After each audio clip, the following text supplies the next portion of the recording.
Welcome to Life Recovery Today, brought to you by New Life. If you're feeling stuck in addiction, grief, anxiety, or broken relationships, you're not alone. Over the next half hour, you'll discover practical tools and biblical truth from the 12 steps of life recovery, designed to help you heal, grow, and thrive. Because recovery isn't just about what you're giving up, it's about who you're becoming. Whether you're new to recovery or looking to go deeper, we have resources to guide you. Bibles, workbooks, devotionals, and real stories of transformation. You can start your journey today on your own, in a group, or through your church. Visit newlife.com or call 1-800-NEW-LIFE to take the next step. This is your time for healing, hope, and freedom. This is Life Recovery Today.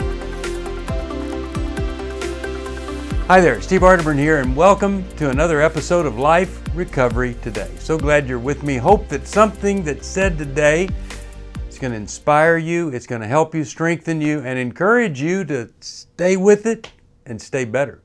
Well, throughout our program, every episode we've tried to present some kind of element of life change, because that's what life is. You're either changing this way or you're changing that way. Well, if you listen to older episodes of the program or watch older episodes of the program, we have these testimonies of folks that have worked recovery, and you hear the change that was necessary, and then you heard them talk about how did they do that change. A lot of people are so aware of the problem, they want it to be different, but they're not willing to do what it takes to change. Well, here's the thing. Today, I want to go a little bit deeper into the process of change. Change is never easy when it's a change from something we're comfortable with to something that's very uncomfortable. And many times, I have worshiped the God of comfort. When I was overweight, I worshiped the God of comfort. And what did I do? I sacrificed food to this to get the comfort back in, and then I gained a lot of weight. That was a huge problem. And the change, well, I've said this before, no one thing is going to change everything for the good, but one thing can literally destroy everything. And that's what we're trying to avoid here. Now, change is never easy, and it's never instant. And the thing is, once you change and go to another level, well, you don't want to stagnate there. There's always something else, another level to go. So how do we do that? Well, I think that there are 6 steps that we need to go through if change is going to be real, lasting, and ongoing. Many people think that the change they're looking for is stopping something.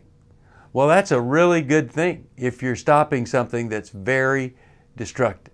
But if all you do is stop, then you are stuck with that life that maybe stopped progressing and growing 10, 20 years ago, whenever you started doing the thing that you had stopped. But here, we're talking about change that makes a difference for the good forever. So here's a video for you on the 6 steps to change. I think it's a fascinating verse in the book of John, John 6, 6, 6. John 6, chapter 6, verse 66. And it says this, which, it's 666, weird, but it says, and they followed him no more. These people that were following Jesus, can you imagine if you had been part of the crowd when Jesus was there?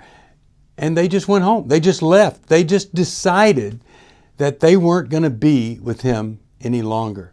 To miss an opportunity, to hear, to be with, to minister with, to follow the Savior of the universe. They really blew it. And so a lot of times in the midst of discouragement or maybe in the midst of depression or desperation, we might think, oh, man, I don't know if I can do this anymore. Don't you give up.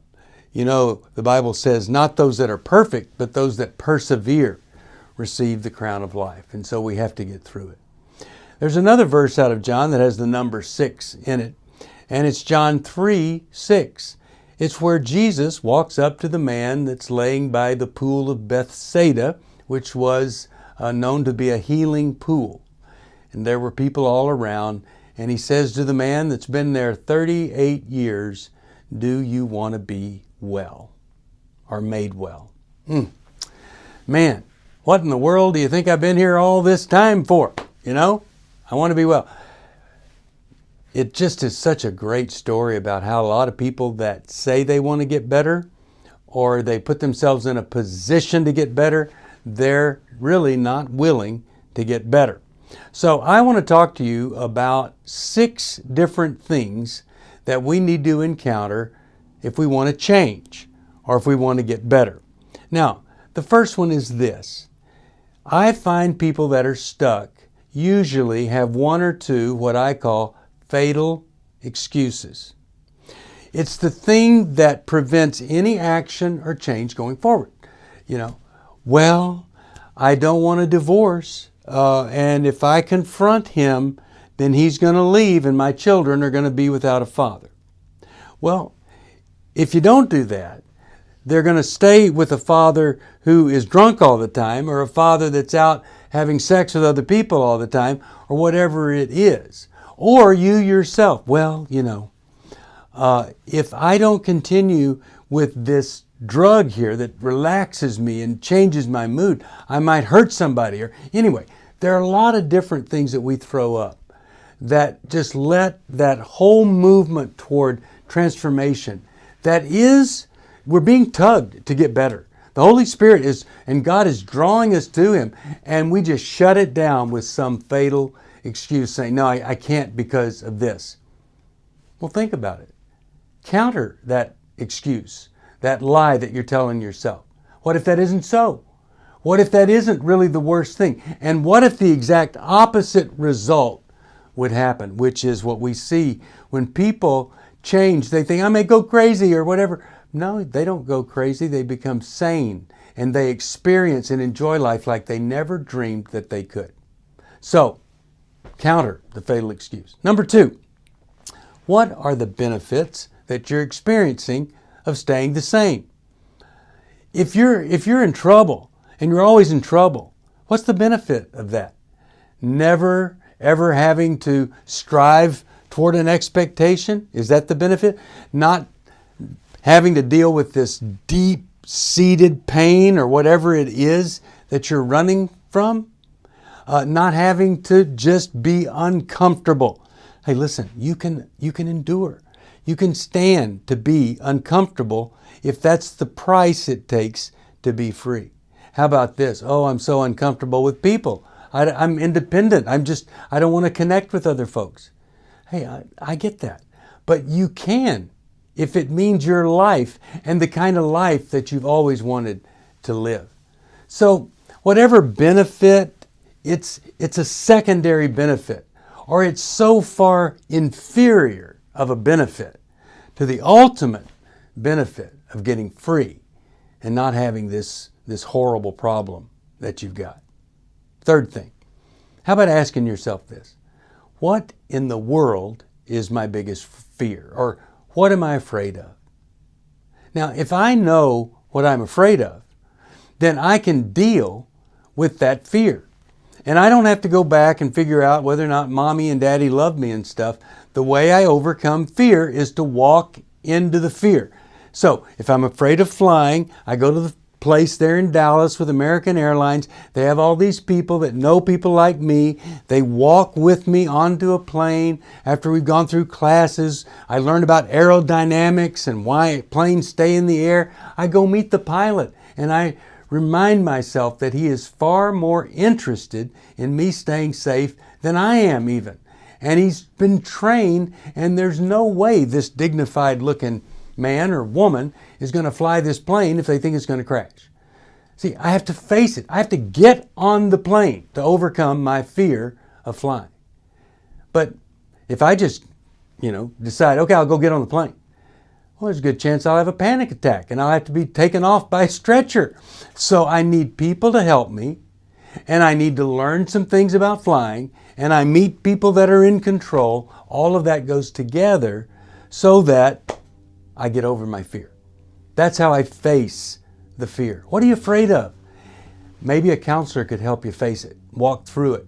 Maybe it's a pastor, maybe it's Bible study leader, but you don't have to live in that fear. Fourth thing, resources. That's what you're lacking if you're not changing. You're not willing to either look for the resource or comply with it. There are meetings everywhere. There are meetings online. There are meetings on the phone. There are meetings in almost every community. And so if you want resources for support so that you can change and maintain the change, it's there. But you have to admit to yourself, I'm not accessing the things that I need to. And maybe that's just because I've never, ever allowed anybody to give me any advice or encouragement or direction on anything. And maybe that is the problem right there. Fifth thing, you can look at all the benefits of why you're sticking with what you're doing, but have you ever looked at the cost? Here's the most amazing equation ever. I can give up one thing and have all of this, or I can give up all of this and keep this one sick, destructive, damaging, life-sucking thing that's hurting me and everybody else. Well, I'll tell you, if you looked at the inequality, if you could look rationally, you'd say, I got to give this up to have all of this over here. Last thing, number 6. What power are you tapping into? Yours? Well, that's a pretty weak power source, wouldn't you say? Here's where power is. First of all, it's not in saying, okay, maybe tomorrow I'll look at it. No, the power is here today. And that power is through God. Just to be able to say, I don't have all the power I need, I'm limited. God does have power. God does love me. He does care about me. And I'm going to let God be the overriding focus and power of my life. That's when change starts to happen. It's called surrender. There are 2 ways to surrender. Give Him everything, or just be willing to comply with a program, like a 12-step program, or 7 steps, or a counselor who's giving me steps every day, or a sponsor.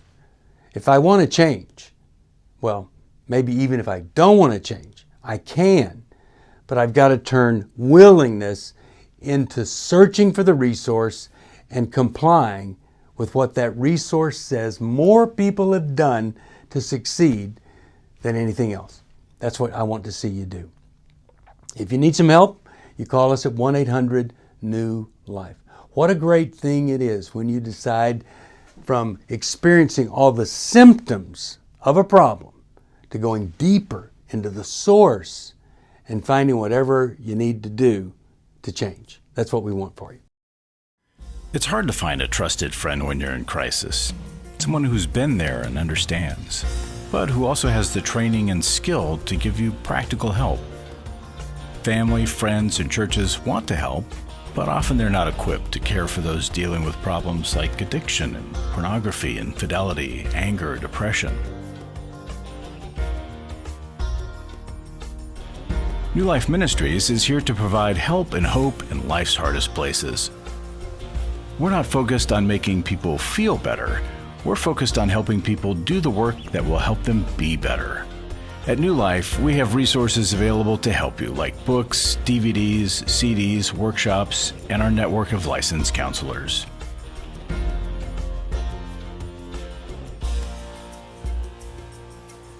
If you need help, call 1-800-NEW-LIFE and begin your new life today.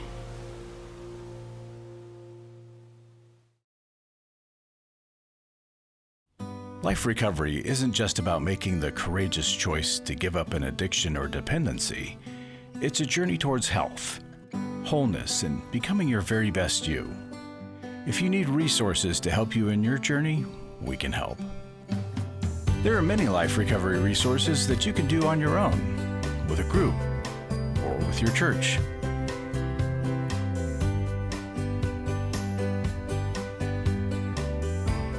We have Bibles, workbooks, and devotionals that you can use to work your recovery right where you are. That's the beauty of Life Recovery.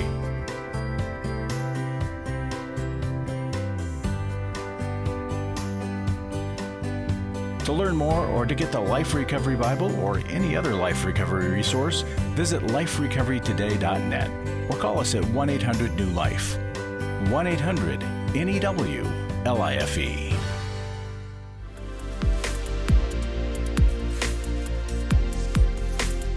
Welcome back. I was going to say that we all love a love story, but not all of us love a love story. Not all of us love a story that's a great before and after story because it makes us feel bad and we think, what am I not doing? Well, if you're uncomfortable with those, it might be because they require change. Now, I'm hoping that you're going to take one of those steps I talked about and you're going to begin that process of transformation. You're going to experience transformation maybe you thought was impossible. I got to tell you, in my marriage, I've watched transformation I thought was impossible. But with God, what we think is impossible is totally possible. Now, in the next segment, I want to talk to you about just the perfect subject for today. It's perfection. And a lot of you are in trouble because you're perfectionists. And it just doesn't go well when you're a perfectionist because it's never perfect enough. So what does it mean for your life? Is perfection attainable? We know it's not. And let's learn a little bit about what is behind the perfection. What does it stand for? And how do we go from being this person so distracted by everything being exactly the way it ought to be that we end up exactly the way we don't want to be? Watch this. Have you ever thought about the number 7? You see it everywhere, you know. I mean, we do have 7 days in a week.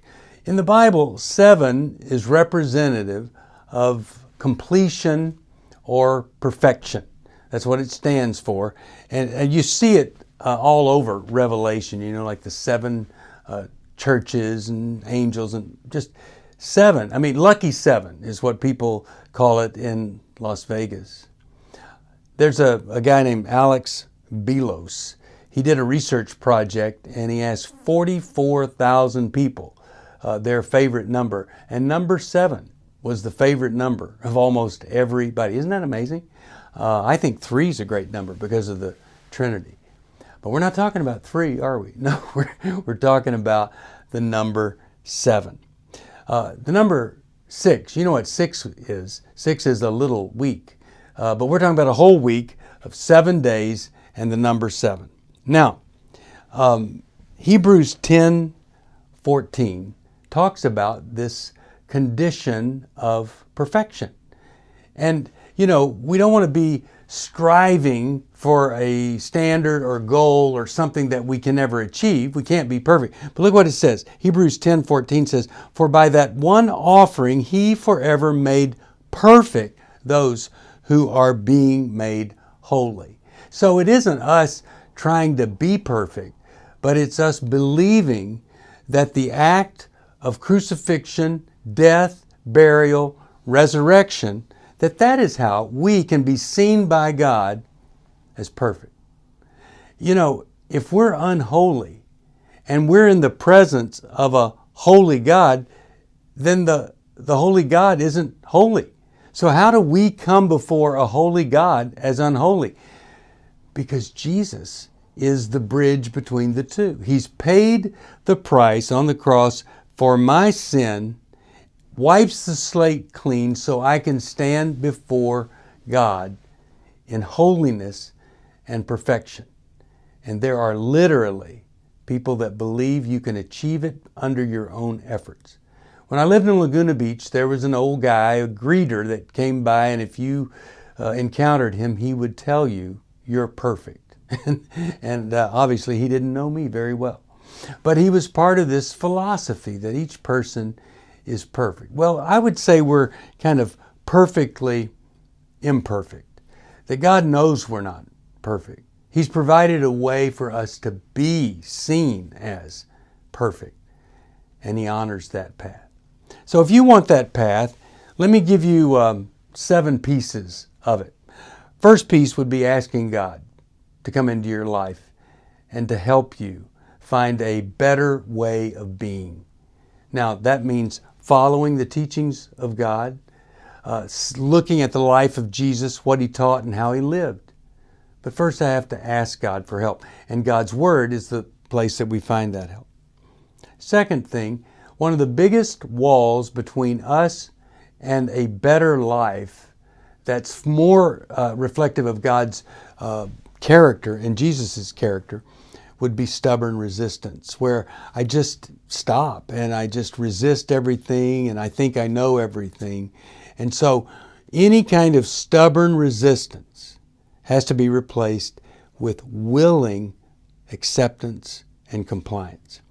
I've often said that the greatest quote out of the big book is where Bill W. says, "Acceptance is the answer to all my problems today." The opposite of stubborn resistance is acceptance, which can be the answer to all my problems today. The other thing that's a big barrier is arrogant entitlement, where we think we deserve something or we didn't get something, and because we thought we were entitled to it, we're bitter and resentful for the rest of our lives. And we have to overcome that if we're going to get better. And then justifiable resentment. When I'm resentful about something and I believe that I can justify that resentment, and somebody comes along and says, yeah, I'd be resentful too, then we just stick with it rather than get over it. There are a lot of things that people could stick with resentment over. A child being shot dead by somebody, you resent that person forever. I know a woman who her child was killed by a man and he spent years in prison. And when he got out, guess what she did? Provided a place for him to live. Now that is forgiveness. And so when we want to go beyond arrogant entitlement, justifiable resentment, stubborn resistance, we humble ourselves before God. In the looking at the number 7, here's James 4, starting at the 7th verse, 7 through 10. Listen to this. Humble yourselves before God, resist the devil, and he will flee from you. Come close to God, and God will come close to you. Wash your hands, you sinners. Purify your hearts, for your loyalty is divided between God and the world. Let there be tears for what you have done. Let there be sorrow and deep grief. Let there be sadness instead of laughter and gloom instead of joy. Humble yourselves before the Lord, and He will lift you up in honor. When I can be sad over the mistakes I've made, when I can look to God for forgiveness, He will lift me up. And I don't have to go through that anymore. As my wife says, it's humbling down. What a great gift to myself when I humble down. Fifth piece of all this is pain. You can't avoid pain. You can numb it, you can try to run from it, but there's just going to be pain. Look at 1 Peter 4, 1 through 2. It says this, "So then, since Christ suffered physical pain, you must arm yourselves with the same attitude He had." Now, when I read that, I thought, absolutely, I can have that attitude. It's easy to say you're going to have an attitude. But then one day I was really focused. It was a rare thing to be really focused. And I read the rest of the verse where it said, "You must arm yourselves with the same attitude that Christ had and be ready to suffer too. For if you have suffered physically for Christ, you have finished with sin. You won't spend the rest of your lives chasing your own desires, but you will be anxious to do the will of God." Well, wow. Attitude's one thing. Willingness to suffer is something else. And, another translation, as I was looking into this, says that when you have experienced physical pain, that's when you're done with sin. So if you're in some kind of sinful relationship, and you're willing to painfully extricate yourself from it, now you're done. Now you're finished. So maybe we're still involved in unhealthy things because we don't want to experience the pain. Embrace the pain, go through it, and then you get out of the thing that's causing you damage. Sixth thing I want to talk about is strategy. Most of us have a strategy and it's defective or deficient. And when we say, I'm going to give up that strategy and look to God's path, then I have some, and this is number 7, hope. I'm no longer wishing things got better, wishing things could improve, but I have true hope that they will get better. I don't know what you're struggling with, but I know this, that God has called us to a life that many of us, well, we've heard it's there, but we've never experienced it, and we never ever will until we finally humble down, surrender, and ask God to do for us what we cannot do for ourselves. The good news for all you perfectionists, we can be made perfect, but only through the grace of God through Jesus Christ. Now here's what I'm talking about. A lot of people say when you sin, you're going to have this stain on you the rest of your life, so don't sin. Well, you know what? That isn't true. God says, I'll remember their sins no more. As far as east is from west, I will remove their sins. White as snow. White as snow. Not white as snow with some chunks of bark thrown in, but white as snow. You have a chance to be perfect through Jesus Christ. Now, I hope that everybody that watches this has made a decision to have Jesus Christ as the higher power, your higher power. I hope if you were a Christian before watching that you decide to finally make Jesus the higher power, not just someone that gets you into heaven. If not, I hope that you're going to make that choice today. Because really, what does it profit somebody to gain a lot of chips in recovery, but you lose your soul?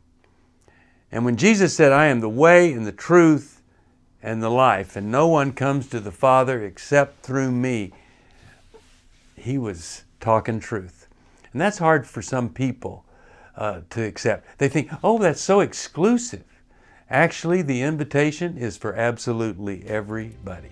And if you think your belief is more important than God's truth, then that's going to be a problem for you. But here's the word that starts it all: surrender.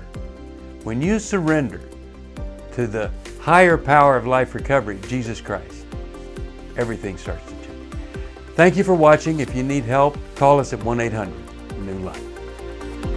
Thanks for joining us for Life Recovery Today, where we believe your past doesn't have to define your future. If you're ready to take the next step, we're here to help with Bibles, workbooks, devotionals, and more. Visit newlife.com or call 1-800-NEW-LIFE. Your journey to healing and freedom can start right now. Until next time, stay hopeful, stay courageous, and keep moving forward.